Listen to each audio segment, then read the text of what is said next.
माननीय doctor Shashi Tharoor ji. Madam, we are ready, but the finance minister is absent, madam.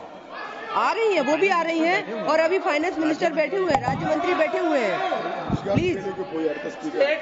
Ma'am, I am ready to speak. State minister करेंगे। Doctor Shashi Thank you, Tharoor. Madam Chairman. Madam Chairman, a few years ago, I was constrained to observe of my absent friend, the Honourable Finance Minister, that her budget speech in this House reminded me of the garage mechanic who said, "I couldn't fix your brakes, so I made the horn louder." Looking at this year's finance bill in her absence, I think she has slightly changed her tune. She's now saying to taxpayers, "I couldn't repair the roof, so I brought you an umbrella." This finance bill is a classic case of patchwork solutions at a time when the nation needs clarity, conviction and decisive leadership. The government's economic management finds itself in the grasp of deep-rooted structural challenges, Madam Chairman. We've seen growth targets being scaled down. Double-digit growth is apparently unattainable, and the ambitions of maintaining a respectable growth rate of even 6% and above are fading away. The portion of our population engaged in agriculture is higher than ever, while manufacturing has shrunk to around 15% of GDP, the lowest in this century, ma'am. Our informal sectors of employment are soaring, and dependence on foreign capital inflows to manage the current account deficit is growing amidst a staggering situation where our exports are stagnating, production is not going up. Even those who are earning 5 or 6 times the per capita income are now struggling to maintain their standard of living. So Viksit Bharat by 2047 is a laudable objective for a quarter century from now. But how does this finance bill begin to get us there? It has taken the government years to finally realize that just 2% of Indians, the hard-working taxpayers, ma'am, have been really carrying this country on their backs.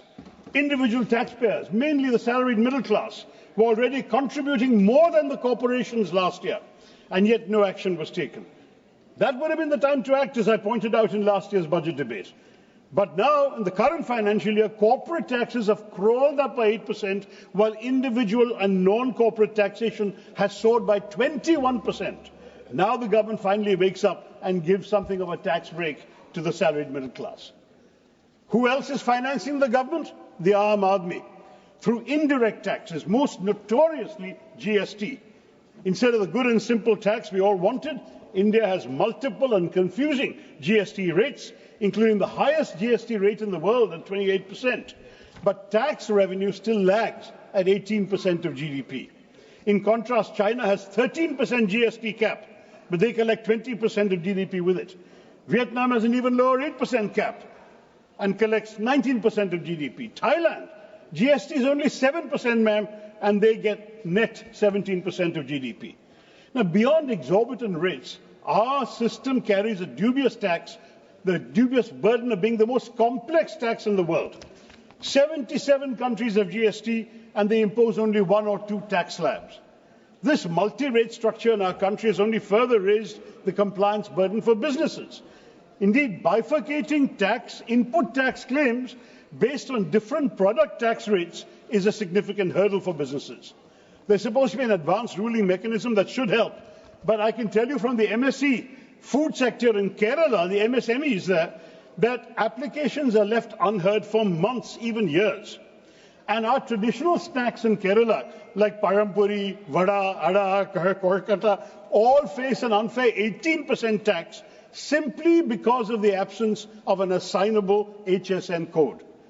With a shelf life of under 24 hours, these snacks often go unsold and are discarded. But sadly, their input tax claims are denied, leading to mounting losses. This system, I'm sorry to say, is less a tax and more a punishment. So much for the claims of ease of doing business. And where does all this money, all this tax, direct and indirect, end up? Mostly lost, apparently, because 28.59 lakh crores, both disputed and undisputed, in unrealized tax revenue has been sitting untouched in this finance bill, nearly double the amount from fiscal year 21. Imagine if this was actually realized, our entire fiscal deficit for fiscal year 25 could be vanishing overnight. But no, instead, 13.97 lakh crores in corporate tax remains unrealized. Only 9.11 lakhs has been collected. Similarly, non-corporate tax demand stands at 14.62 lakh crore. Collections lag at 10.45. And GST evasion has doubled to 2 lakh crores already this year, with 18,000 fake entities caught. Many more remain undetected. Now, while all this is going on, between 2017 and 2022, 35,000 wealthy Indians, the so-called high net worth individuals, left our country to relocate abroad, complaining of tax terrorism. Obviously, when rich people migrate, their wealth also migrates with them. And this affects revenue generation, wealth creation, employment opportunities. Surely we need to review not just their effective tax rates, but the manner in which tax demands are made that drive such people away. Unleashing tax terrorism is self-destructive, madam. It reduces sources of long-term revenue from future wealth creation. The government's attempt to raise money through other means, all failure. Through disinvestment, underwhelming results. They've abandoned the strategy. Reports suggest that the PLI scheme, introduced with such fanfare, will also be allowed to lapse because it hasn't worked. Such is the state of affairs that the government now relies on the Reserve Bank of India's dividend as a major source of revenue. That's neither sustainable nor ideal. And this bill prompts another question, Madam Chairman. If the government is set to forego almost 1 lakh crores in direct tax revenue and 2,600 crore in indirect taxes, on top of the inevitable drop in import tariffs due to likely reductions in customs revenue prompted by our responses to the American government policies, and on top of that declining capital gains tax amid a stock market downturn, then revenue receipts are going to be further squeezed across all these categories. How can the government claim it will cut the fiscal deficit to 4.4% for the coming financial year? The maths don't add up. Is our finance minister, welcome Madam Finance Minister, are you offering us Jadugar economics? How can we reduce the fiscal deficit in these circumstances? And if we do, who pays the price? And let me ask, ma'am, very frankly, why is it that only 2% Indians are paying income tax? The reasons are endless. Unemployment, income inequality, poverty, inflation. But can the government continue to run itself on the backs of just 2% of our people? While the economy is crawling forward at a snail's pace, income distribution is as lopsided as ever. The top 1%, their share more than doubled, from 10% in 1991 to 23% in 2023. And then the top 10%, so the top 1% went to 23%, the top 10% went from 35% to 59%. And the bottom 50% of our population, their share of our national income has shrunk from 20% to 13%. Clearly, prosperity and growth aren't slow for everyone, just for those of the bottom half of our population. But they're the ones who need progress the most. Madam Chairman, it's becoming almost painfully repetitive. Every time we talk about unemployment, we're faced with the same grim statistics. Reports predict we need to generate 10 million jobs annually from 2024 to 2030 to keep up with the growth targets. Yet the skill mismatch is glaring. Only half the graduates of our country possess the skills required by industry, leaving a significant gap in their employability. And skill development, sadly, has been a failure. Just look at their placement figures. Now, while unemployment is a concern, the assessment of poverty is troubling for a different reason. The NFHS 5 data reveal that 14.96%, 15% of India's population is multidimensionally poor. Now, shockingly, the government went 11 years without any consumption survey, any expenditure survey, leaving a significant void in assessing poverty levels until it was finally conducted in 2024. But here's the real issue. Our calculation is still based on the 2011 census, especially the sampling frame. An outdated data set, completely unfit for assessing the present socio-economic reality, is what leads the government to say they've defeated poverty. Well, according to the World Bank, the international extreme poverty line is $2.15 per person, and that's daily, and they use a higher poverty line of $365 for the lower middle income countries, but India's median poverty line is only 1/10 of that World Bank figure at the present exchange rate, which should make us wonder if we truly understand the scale of poverty around us. It's high time we acknowledge that the true extent of our poverty is very grave, and we must have more accurate assessments to ensure that our efforts at poverty alleviation really work and have a lasting impact on the millions who continue to struggle in silence. The hopes of economic growth and prosperity, Madam Chairman, seem to be slipping further away as unemployment rises, poverty deepens, jobs are scarce, wages are stagnant, and just when struggling households think they might catch a break, instead of easing the burden, small businesses find themselves drowning in compliance rules. Informal workers are still making up a chunk of the workforce, and they're pushed further to the margins. So since the Finance Minister has been kind enough to join us, let me capture the present situation in some light verse. Tax our petrol, tax our shirt, tax our footwear, tax our dirt. Tax our mobile, tax our calls, tax our hovels, crumbling walls. Tax our salary, tax our ride, tax our mithai on the side. Tax our sorrow, tax our cheer, tax our future year by year. GST income tax forms pile high, cesses, surcharges make us sigh. Roads with potholes, trains that derail, where does it go? Is it all a fail? When we ask, is this all in vain? You smile and say, it's for the nation's gain. And if we ask you to try and fix it, you point and say, you will be Vixit. Yet still we pay with a patriotic heart, hoping our cash will play a small part in building a future bright and fair for the nation we love beyond compare. And let me say, ma'am, that the 5 southern states, Andhra Pradesh, Tamil Nadu, Kerala, Karnataka and Telangana, are amongst India's strongest economic engines. They are paying taxes. They generate over a quarter of the country's direct taxes. They contribute 28.5% of GST. But when it comes to receiving their fair share, they get a mere 15% of the centre's tax pool. How is this acceptable? How can states that fuel the nation's economy be expected to sustain their growth with such an inadequate return? By all means, let us ask the richer states to help the poorer ones, but surely not in such a disproportionate manner. The Finance Bill 2025 is yet another move by the centre to hoard revenue here at the state's expense. By slashing basic customs duty on several items that are shared with the states and shifting the difference to agricultural infrastructure and development cess, AIDC, which the centre keeps entirely, this ensures that states lose out. So AIDC share is increased, centre deprives the states of extra rightful revenue. Its growing addiction to cesses is not only opaque, but also undermines fiscal federalism. And yet, for all its love of cesses, there's one the centre just can't seem to stomach, the GST compensation cess, which was intended to offset the loss of revenue to states after the GST implementation and has been extended only till March 2026.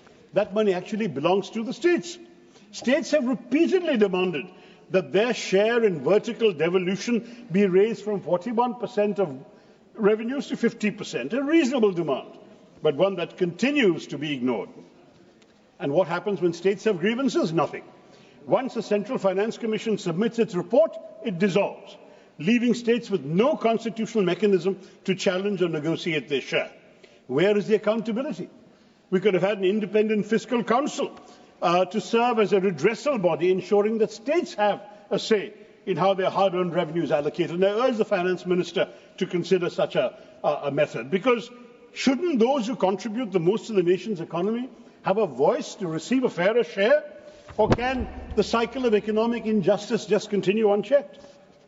Let me turn, Madam Chair, to my own state, because Kerala's share of tax out of the divisible pool seems to be on a permanent downward slide, from 3.8% under the 10th Finance Commission, 1980 to 85, to 3% in 2000 to 2005, and now under the 15th Finance Commission, is down to a mere 1.9%. 18,000 crores lost since the last one. Now, this is for a state which is struggling to meet routine expenditures and is sinking into debt that has now crossed 4 lakh crores. But always the expectation of Kerala seems to be pay more, receive less, and somehow keep thriving. Now, amid this financial crunch, Madam Chairman, when the state government sought 4,500 crores in special assistance to tackle coastal erosion, rehabilitate fisherfolk through the Punargehem project, modernize fishing harbours, was given no response. lakhs of poor fishermen are left struggling under a trifecta of crises. Low prices for their catch, depleted fish stocks due to overfishing, the removal of kerosene subsidies by this government for their boat engines, and yet no relief package has been announced. Even Kerala's 1,000 crore rupee request to address human-wildlife conflict was ignored. Part of a larger pattern of neglect evident in the plight of the people who are victims of wildlife attacks, fishermen left adrift, ASHA workers still deemed volunteers despite their critical role, and key projects left unfunded. While the centre has earmarked 25 lakh crore for the states, Kerala receives less than 40,000 crore, a drop in the ocean. The state also failed to secure a 24,000 crore economic package for financial stabilisation and the much-needed aid for the Vilnius port project in the current budget. All we have got, and that too after the intervention of the Honourable Governor, is a loan of 5,900 crores and no grant. Apparently, when it comes to equitable financial support, Madam Chairman, some states are more equal than others. Now, the centre's masterclass in delay tactics continues. Wayanad's landslide victims are still waiting for aid that never seems to arrive, despite the Kerala High Court actually urging the government for immediate action.